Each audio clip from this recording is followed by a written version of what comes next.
Olá, seja muito bem-vindo a mais um episódio super especial do hashtag Adoração em vídeo e em formato de podcast também. Esse podcast que é produzido pelo IACA, Instituto de Adoração, Cultura e Arte, e também pela Rádio Transmundial. E nós estamos nessa série de conversas sobre o ranking dos 10 maiores álbuns de louvor e adoração de todos os tempos, álbuns internacionais. E hoje tendo o privilégio de receber dois convidados muito especiais. Um já esteve comigo aqui no podcast, eu vou começar por ele, meu querido amigo Beto Tavares, líder de louvor, missionário, um cara que tem uma história gigante com a Jocum no Brasil, com a Vineyard no Brasil, atualmente mora com a sua família lá em Portugal, fazendo missões, treinando líderes de louvor. O coração do Beto está sempre focado em treinamento, em equipar a igreja. Beto, prazer enorme ter você aqui, seja bem-vindo mais uma vez. Obrigado pelo convite para estar com vocês. E o nosso outro convidado é uma pessoa muito especial, um dos maiores líderes de louvor da Vineyard Music. Ele que é canadense, importante compositor, produtor, líder de louvor, um cara que tem influenciado talvez milhares e milhares de líderes de louvor ao redor do mundo nesses últimos 30 anos. Brian Doerksen está aqui com a gente. Brian, we are so honored to have you here, so be welcome here in our conversation. Thank you. Good to be here. Okay. Beto, you can make the first question to introduce Brian to our audience. It's a huge privilege to interview, and actually I don't consider an interview. I prefer to call it just a talk. Yeah. Because my life has been blessed so many times along the years by Brian, and I know that thousands, maybe millions of people have been blessed by your songs. People that you still don't know the faces, you don't know their names, you don't know their histories, but you were there through your music, through your heart, through your experience with God. So you want to just start saying hello to our listeners and tell a little bit about where you are and Sure. Yeah. Sure. Yes. Well, greetings to all of you in, I guess would say the Portuguese speaking world. And I'm speaking to you from my home in Abbotsford, British Columbia, Canada. So we're about 45 minutes east of Vancouver. I'm living in the house that I was a boy I've been in since I was a boy. So when I was 4 years old, my parents bought this little old farmhouse on a little hill outside of town, and I've lived here my whole life, other than 2 years of being in the UK in the late 90s. This has been home for me, and so it's a place of roots. I live here with my amazing wife Joyce, my high school sweetheart. We've been married for 36 years, and we have 6 children, 4 daughters and 2 sons. And our 2 sons are special needs, so they require full-time support. They have very limited language, but they are a great gift.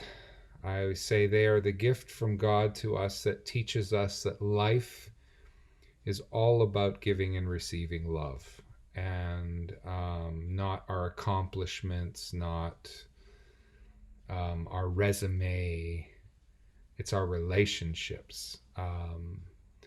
And I believe we're made in the image of a relational God, a God who is all about giving and receiving love. And yeah, so this is where I'm talking to you from. And the miracle is that a few of my songs maybe have found their way to other people in other parts of the world and have been translated and have touched people's hearts. And for me, that's a miracle of grace. I'm a very simple person. I write simple songs. I write songs from the heart. My heart, trying to open myself up to God receiving love, unconditional love, trying to open myself up to other people. And it's been a 30 plus year journey of doing that. And that we're still here doing it and talking about it, I think is a gift. I didn't expect this. So. And thank you for doing it. Thank you for being faithful, not to your ministry, your career, but to your walk with God.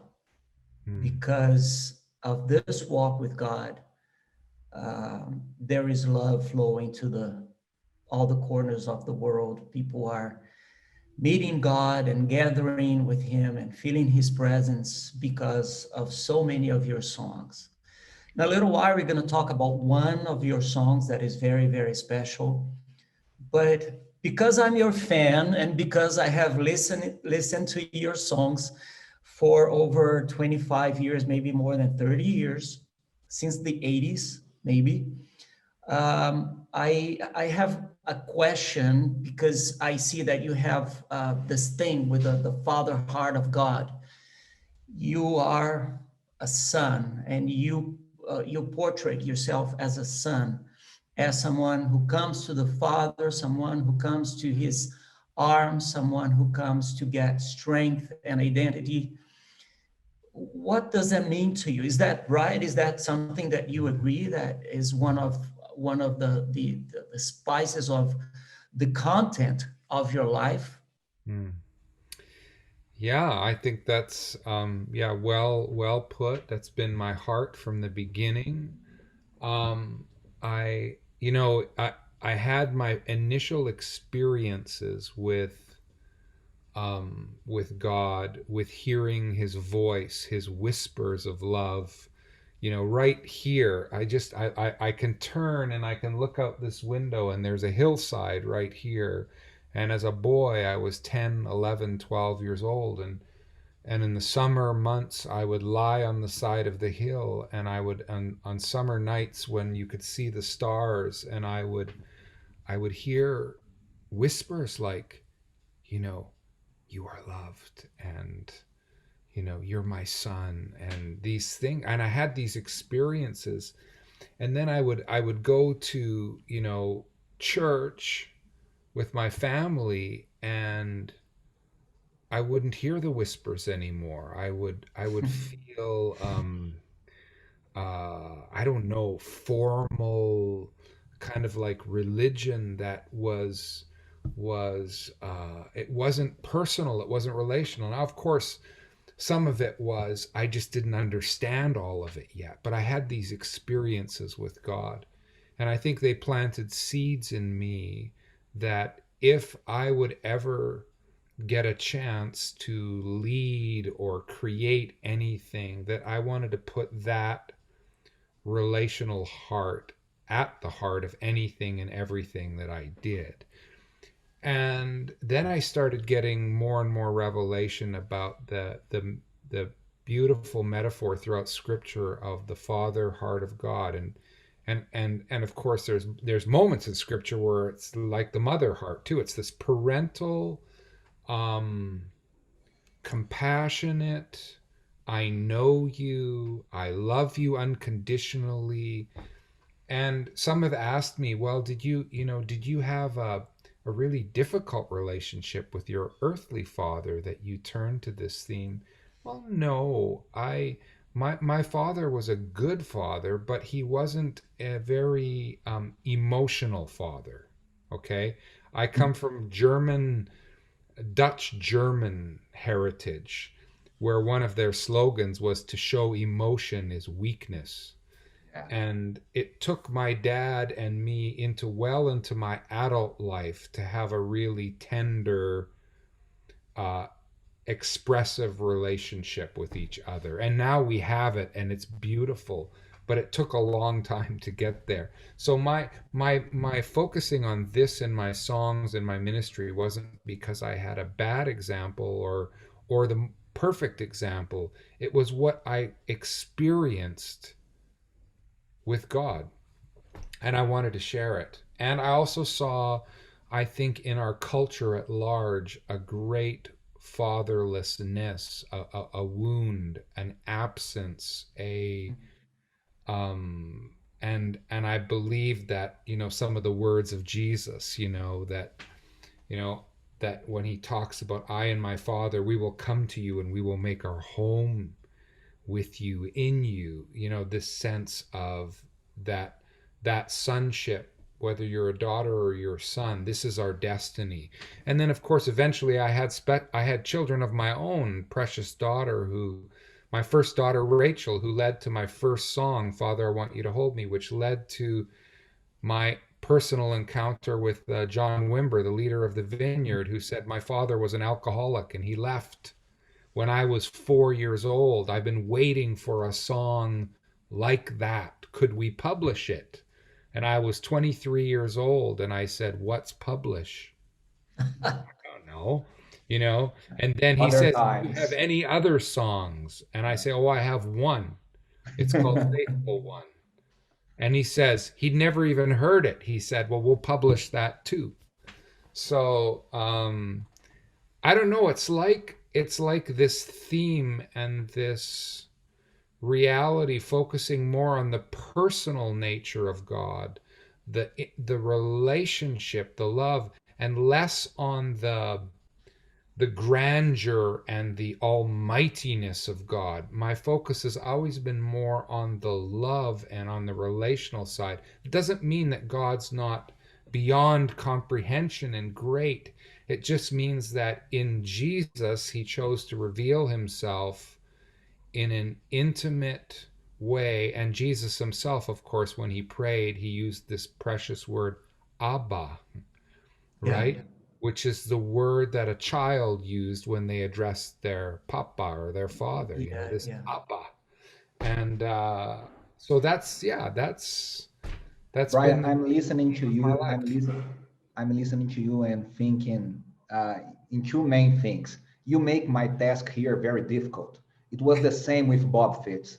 Beto, because we asked them about their legacy and their history and their career, and they always answer us back talking and what God, oh, God is so good. So you're such a, you, Bob Fitz, and other Paul Baloch we were talking about, you are so humble and simple. So you make our task as researchers, and we are trying to set some things in the history. You make our task so difficult because you are so focused in God's love and God's presence, and that's amazing. That's I'm kidding you. It's such a lesson for everyone. Nowadays, people they have just one song, but they want to make a hit and they want to record and they want thousands of people. And I think we're talking here about that because your songs have reached maybe more than some few people, as you said. As Beto told us, they have reached hundreds of thousands of people. So that's amazing. And I was talking to Camp Kirkland about God with us, and he said something very similar to you. The hymns, they are amazing, they are wonderful, and they have a place in our history and our hearts, even today. But they had a different manner to, how can I say, how can we express ourselves to God? And the praise and worship songs, they brought some intimacy. And Vineyard, I think that may be the biggest legacy of Vineyard Worship. The roots of Vineyard movement come from the Jesus movement. And they were just young people trying to love God and tell everyone that God is good and Jesus Christ is the Lord. And they were so simple, so not traditional, not liturgical. And how do you see that? How do you see this Vineyard legacy in your life and John Wimber's thought and everything that Vineyard brought to praise and worship movement? Hmm. Wow, yeah. Well, I think, your statement that intimacy is, one of the main legacies of the Vineyard movement is right. And, if the more you know about, say, John Wimber, here's a man who didn't have a faith background, didn't come from a Christian background, and at the point where he was converted to Christianity, he was working as a professional musician in Las Vegas for the hit group the Righteous Brothers. You've Lost That Lovin' Feeling, and some of these huge hits. And he was playing for their shows in Las Vegas, but his life was a wreck, right? And he had this encounter with God when he drove out past the lights of Vegas and out into the desert, and he opened himself up to the sky and said, God, if you're real, you need to show yourself, because my life is a mess, and I'm going to lose my marriage, and I'm going to lose my, and God revealed his love to him and planted a seed. And so when when the Vineyard movement, fast forward a number of years, when the Vineyard movement and the churches started to grow, what we saw in John, he was just my leader, was when he would pray, when he would worship, he talked to his Abba. His God to him was personal, and he had this beautiful song. Well, he was a songwriter too, right? So I mean, isn't he? The first verse, isn't he beautiful, beautiful, isn't he? But then the second verse, he turns and he makes it completely intimate. Yes, you are beautiful. Like he's singing directly to God. And I've always felt that is what it means to have God as our Father, is that we have access to, we don't have to go through all of these layers of formality in order to be known and to earn our place. We can just be. And so yeah, I agree. I think that's the legacy, and it's something that I continue to is a guiding principle for me for 30 plus years, is that the worship I lead is first and foremost intimate. I have an expression that I felt like God speak to me. He said, Brian, I want you to lead worship with a whisper. And I that means a lot of things to me. It means that I don't have to try and impress people. I don't have to try and shout and convince people that I just create a safe place for people to come as they are.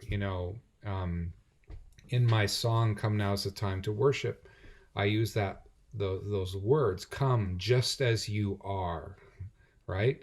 So that the point is that we create a safe place for people to come just as they are, and in that place we can open ourselves because we are known, we are loved, it's safe.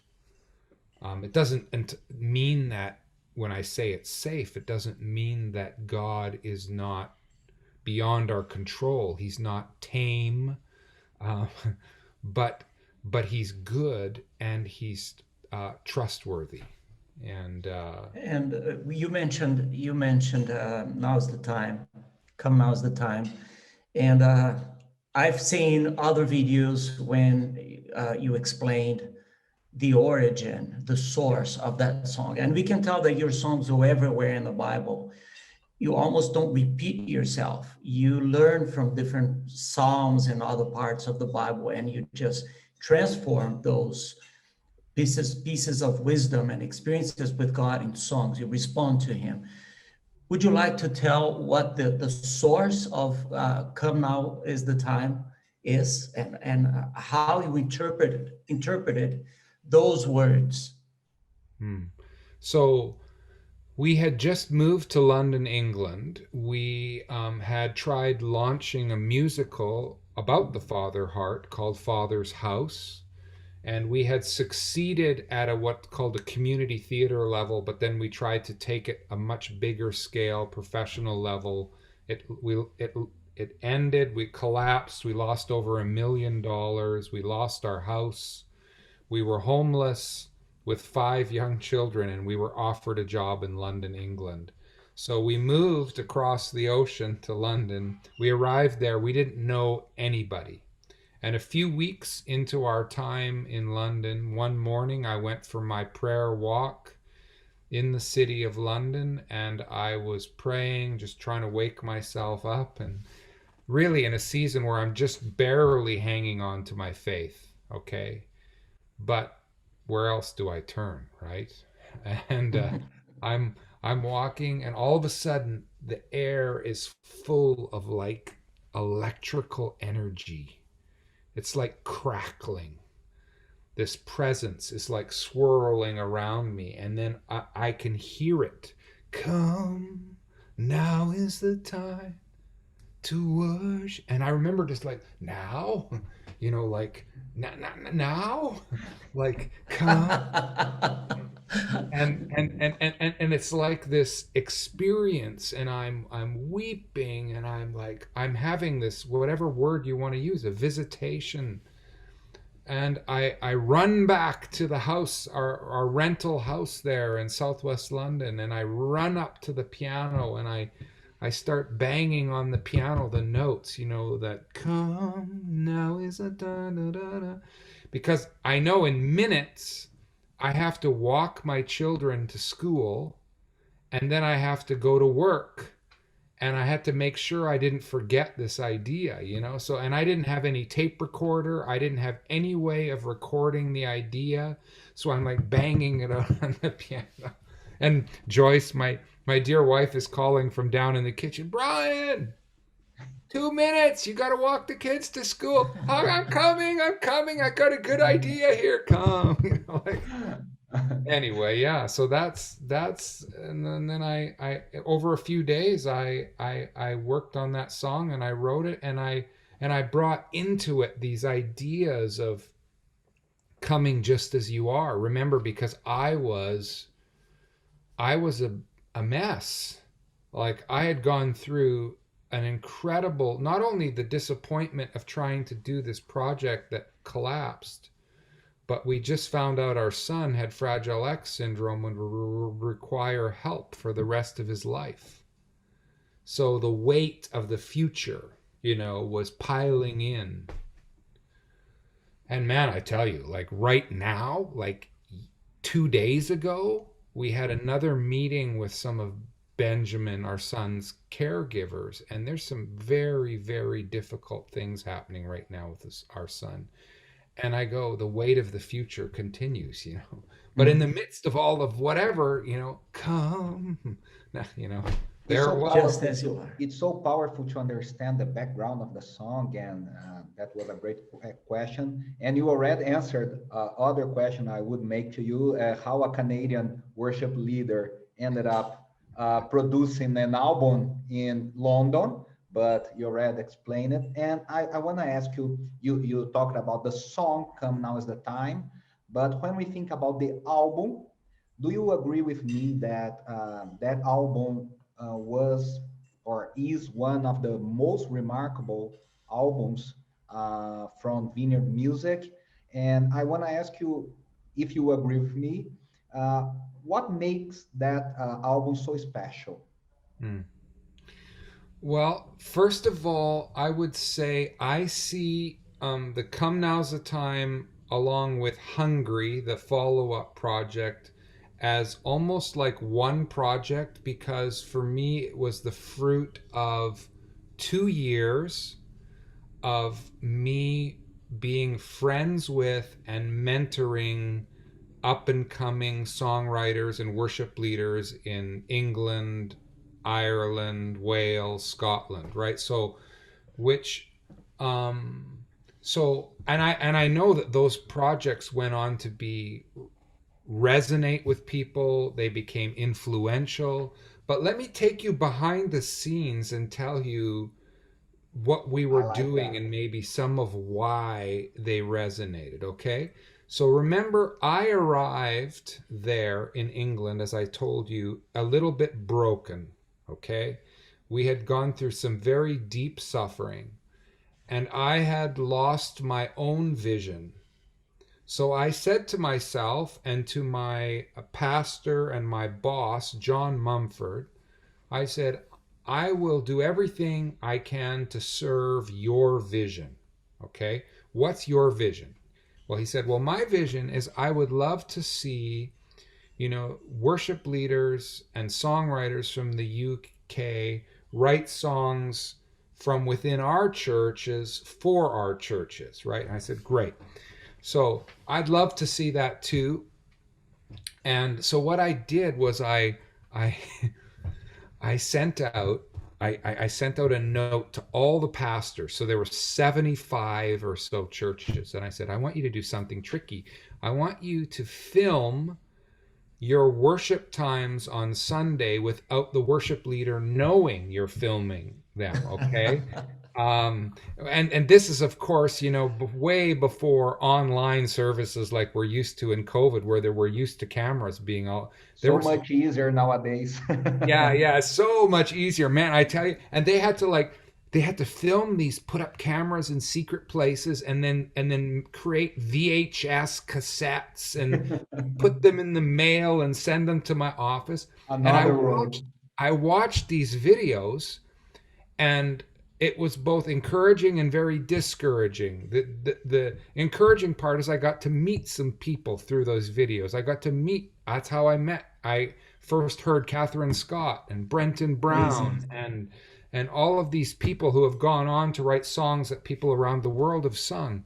But I heard them, and they were just, at their very beginning stages, and I heard potential, okay?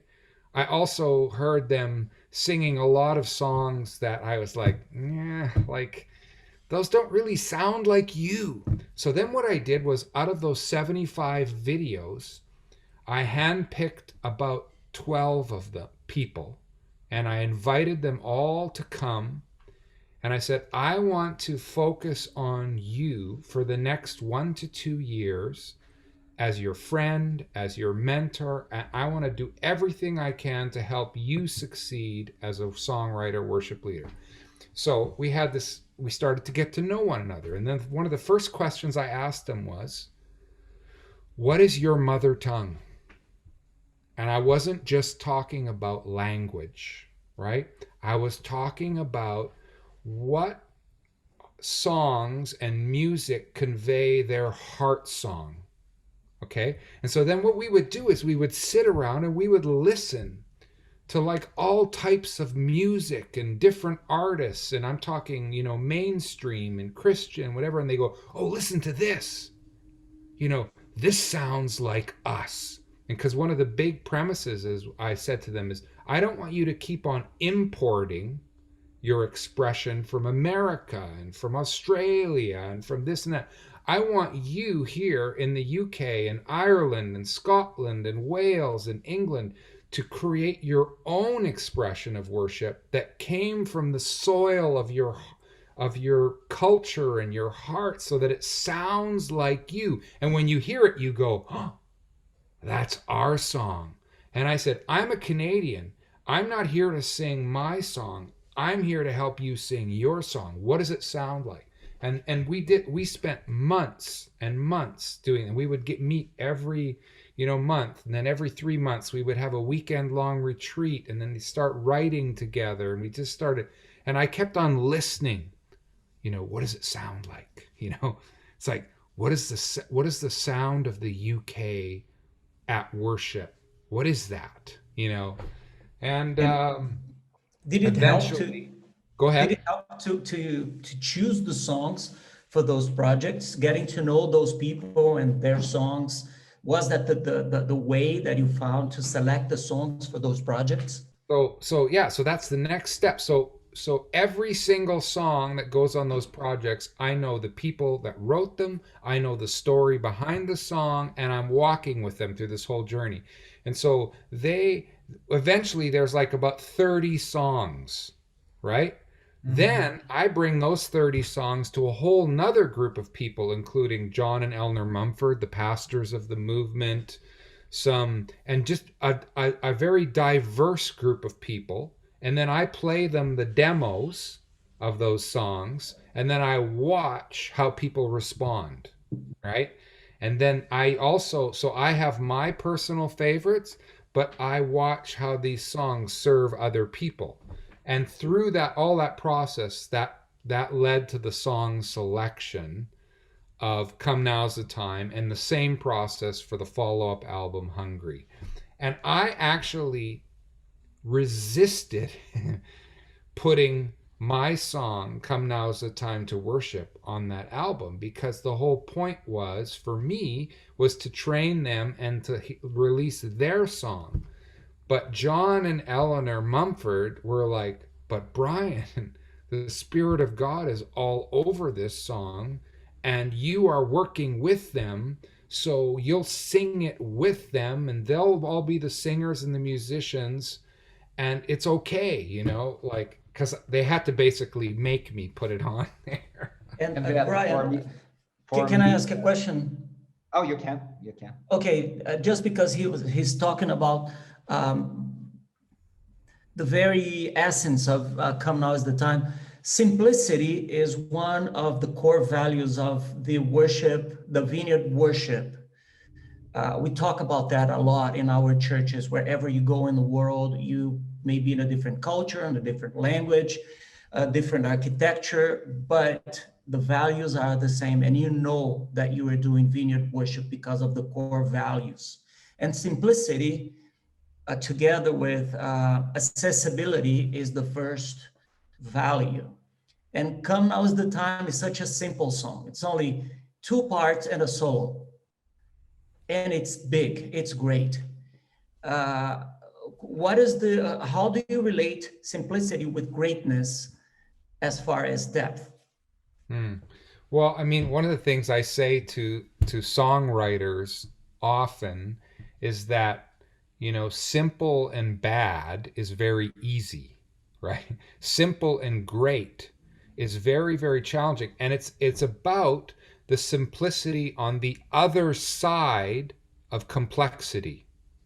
In other words, you have to be willing to do the work, to go the journey of wrestling with all the options, and then land on the simple, what carries this piece of music, that doesn't depend on fancy arrangements. It doesn't depend upon flashing lights and big this or that, because the words and the melody set to some simple,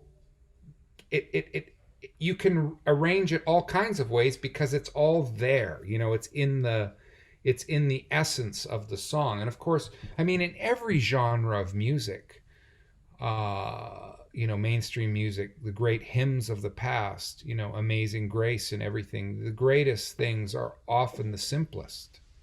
But that doesn't mean that they're easy, that they have, there's depth behind it, right? So like I talk about, for me, the story behind Come Now is the Time. It wasn't like just one day I just got out of bed and thought, I'm having a great life. Life is awesome. I'll just write a simple song that will be sung around the world. I'll just walk over to the piano. No, it came from all of the wrestling and the suffering but still being present, listening, what I call staying curious, staying open. And then the seed of the idea falls, and then it's my job as a songwriter not to overcomplicate the seed, right? Mm-hmm. Because, like you said, you want something that wherever you are, in whatever expression, it's clear what it is. It's that simple. And for me, that's like a heart song. That's why I talk about mother tongue or your heart song. Is the best things do that. They express your heart in a way that everybody goes, oh, I felt that.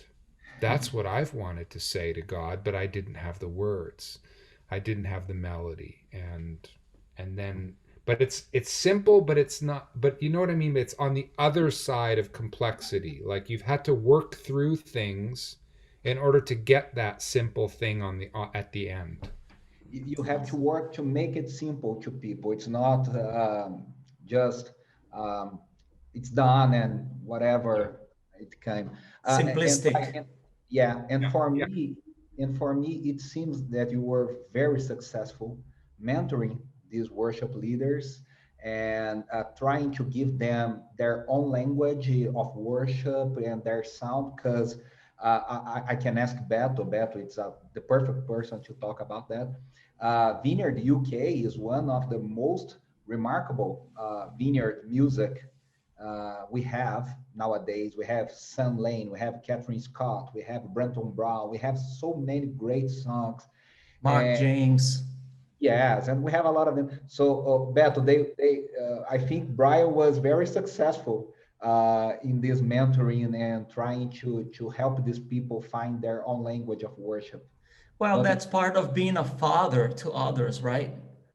If that is such a central thing in your life and that reflected also in your family, in your kids' life, it's fair that would also sprinkle on the young generation walking alongside with you. So it's remarkable. It's amazing. And And Beto, I'm their fans as yeah, and well. I want to ask you that because the set list from Come Now's the Time and Hungry made the basis for the Portuguese albums in Brazil. The Exactly. first, Vem Esta é a Hora, Come Now's the Time, and the second, Fome. No, second was Entrega, né, Beto? Entrega was the. Yes, Entrega was the But it second has one. Hungry in the set list. Exactly, because the name of the title was not Hungry, it was Surrender in Portuguese. And by the way, I had the privilege of recording that Mark James song. Ah, And you But Mark. now, translated Come Now is the Time to Portuguese. Come Now is the Time it's a very safe song. People like itinerant worship leaders like me. It's so easy when you go to a church and you don't know what repertoire that church does. You just put songs like Come Now is the Time and you know they're gonna sing it because everybody knows it. And everybody Well, have that happens with a lot of vineyard songs, Brian. In Brazil, that's true. Because nowadays we have so many different songs, and we have so many new songs every day, every week, every month. Yeah. So when you go to a church, and that's what Beto said, you wanna sing something safe or something people are gonna sing with all their heart and without worrying about the lyrics. You sing Come Now's the Time, Lord Reign in Me, and The Secret. These are loved songs in Brazil for 20 years. A lot for your work and a lot of that from Beto and others work here in Brazil. So that's amazing. and a great thing about the vineyard in Brazil is that, well, the latest reference for us in Brazil has been Jeremy Riddle, a young guy with beautiful songs, a powerful voice, and a very anointed life. But intentionally, Vineyard Brazil is uh, inviting our worship leaders to write their own songs and to use their own songs in the newest productions. And who knows, one day we're going to see our own songs sung in English and in other languages around the world as well. That's the Brian, dream. Wherever I go in the world, for the last 20 years, I always teach songwriting workshops, and I always encourage wherever I am, please, please import less, write more in your own mother tongue, because there's something that happens when you hear the sound of your own culture and your own people, and you are giving that expression of worship. There's nothing else like it. but it seems to me, Brian, that even though you were so successful doing that with the UK Vineyard Church, uh, these songs were global because all around the world, people are singing these songs for so many years. You recorded that album in America again with other songs and other worship leaders, but mainly it's the same album recorded in America. And I looking back these 22 years ago, uh, how can you explain the legacy? How can you explain how can I say that such a place Come Now Is the Time found, and all of these songs found in the hearts of people all Mm. around the world? I mean, I think it was it was a combination of the right thing at the at the right time, I guess. And I think what people responded to was that the sound, okay, of the music was very there was something fresh. It was real. It sounded like people being themselves, not putting on, you know, another coat or cloak or something that they had to, wrap themselves up to be presentable. It was more like they were removing some of those layers of formality, and they were just blossoming like the, so there was the sound of it, and then I think some of the lyrical themes of it were, there was just a resonance there, come just as you are, Lord, reign in me. I get mixed up with which songs are on which album, because again, the two are like, Jesus, be the You can talk center, about both of them. be the wind in these sails, hungry I come to you, for I know you satisfy. Like these, they were hopeful, but they were honest. So I think it's all of those things. And like when I wrote Come Now's the Time, the song, in September of 1997. Okay? Within weeks and months, people were singing that song around the world, and we hadn't even recorded it yet. That's awesome. And that happened because the church where I was leading worship, Southwest London Vineyard, happened to be like a place where people from all around the world would pass through London on business, on tourism, and they would hear about the vineyard, and so they would come and visit the church, and they would literally come up to the stage at the end of the service and steal and take all of our charts off of the music stands and make off with them. And then we would hear like weeks later, oh yeah, they're singing this in South Africa. Oh yeah, they're singing this in, so there was also the fact that we were like a crossroads church. Like we were in one of the most cities in the world where people were just passing through, and then they would come and visit. They would have an experience, and then they would want to take that experience with them. And often, as I say to people, songs are culture carriers. They carry our heart and our experience, and that can be both for good or bad, right? Because like sometimes you can import a song and you can import a culture, and eventually you go, but this isn't us, right? Like this represents something other than us, which is why it's so important that we write our own songs. So yeah, but that's kind of how it happened. Beto, before you ask I'm gonna give you the word to speak, to say the last question. I just wanna say that there's a professor who is a specialist in praise and worship movement, and she says that what she calls the British invasion, who was a good invasion, who made the shift in the Christian worship music in the beginning of the new millennium. And there's a part of Matt Redman and a part of Tim Hughes, and there's a part of Delirious. But there's a great part of this invasion, this good invasion, from Vineyard UK. And Beto, you received these songs, as you said, you listened to them for so many years. You received this song and made these songs available to the Brazilian church. So I want you to speak about that, and you can make your last question to Brian. That was amazing, because it was the very beginning of Vineyard in Brazil. And also we intentionally moved our YWAM base to the same place where Vineyard Music was starting, because we were friends with them and we wanted to be there presently witnessing and helping with whatever, in that beginning. And I remember one night, late at night, and they helped me to write the translation. We do versions instead of translation, because from English to Portuguese it's very hard just to sing the words if they are literally translated. So listening to those songs and having my own encounter with God in my office while I was doing that, and that was incredible. And also a privilege.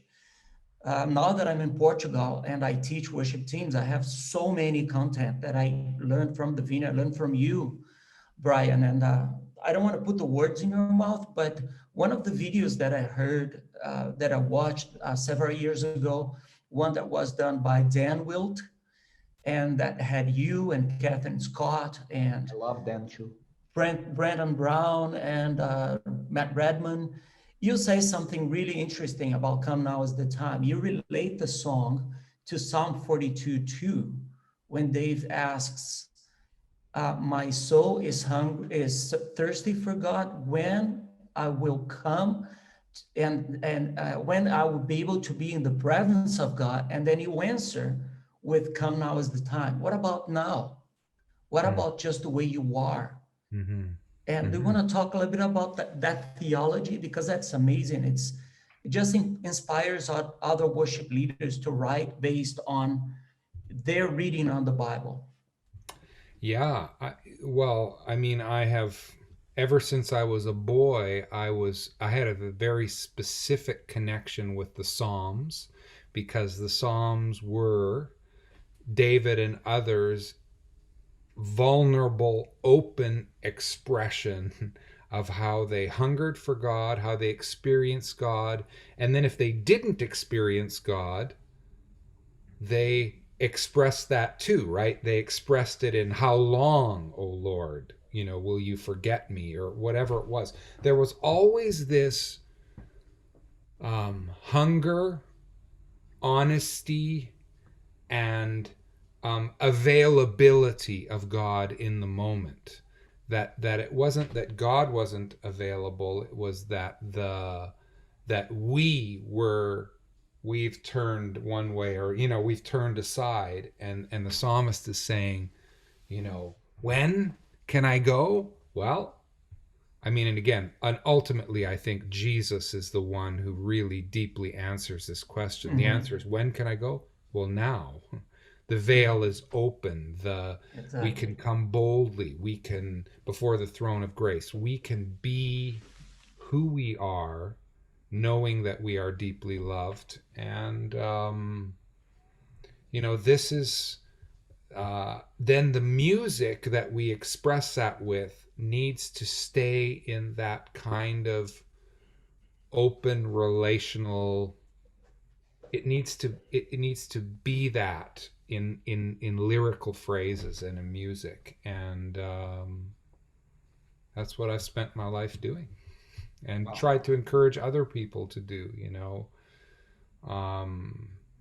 And I love diversity. I love the different ways people do it, and I hope and pray that some of what the modern worship thing has become, where it becomes way too homogenous, way too, it all starts sounding the same. No. It shouldn't sound the same. It should sound different. Our heart songs are going to sound different, but they're going to resonate even across language barriers, because they're heart songs, right? They've got that simplicity, they've got that intimacy. They're going to have different sounds to them, but they're going to have that same heart. And that's my hope and prayer. Wow, that's so powerful. And through this conversation, as I said, one of my goals, and that helped me so much to do that, is to honor your legacy, honor your ministry, honor these over than 30 years of this heart to help people, to mentor people, to equip people to worship God better, to try to help them to find their own language of worship.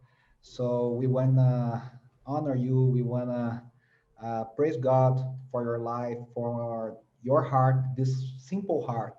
But you can be sure that you blessed so many lives here in Brazil, and we know that that happens all around the world. And we hope to have many opportunities to listen to you and to learn from you over the next years. So, Brian, thank you again. I don't know if Beto want to say some closing words to Beto. No, I could say your very words. Thank you for the opportunity. I'm very glad I made my day today talking to you guys, both of you. And thank you so much for your, just continue to do what God asked you to do. And there is much more, I'm pretty sure. Amen. Brian, thank you. God bless you. It was such a pleasure. You're welcome. Estamos aqui encerrando esse episódio super especial. Esperamos que você tenha sido muito abençoado. A gente volta com mais uma conversa especial nesse ranking, ouvindo esses homens e mulheres de Deus. Eu te espero no próximo #Adoração. Um grande abraço.